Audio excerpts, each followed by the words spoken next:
সবাই চায়, সবাই এটার থেকে মুক্ত হতে চায়, যেই সব জিনিস হয়ে গেছে তার থেকে মুক্ত হতে চায়, সমস্ত পথঘাট বন্ধ করতে চায়, যাতে কোনো জায়গা দিয়ে কেউ কোনো দিক ঢুকতে না পারে, প্রবেশ করার কোনো সুযোগ না পায়।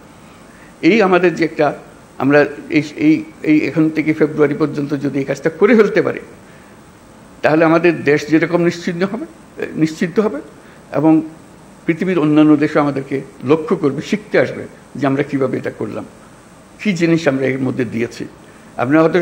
এখনও হয়তো আমরা সবাই বুঝতেছি না এই ঐক্যমত্য কমিশন আমাদেরকে কি দিয়েছে, কি পেয়েছি।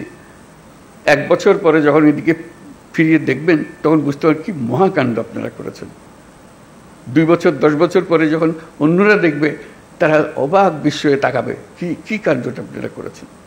কাছে এটা যেন নিখুঁত হয়, নির্দোষ হয়, যে এমনভাবে আমরা করব যে এটার থেকে একটা নতুন জাতির জন্মগ্রহণ করলো। আপনারা জন্মগ্রহণের এই সূতিকাগারটা তৈরি করে দিলেন, এখন সে তরতর করে এগিয়ে যেতে থাকবে।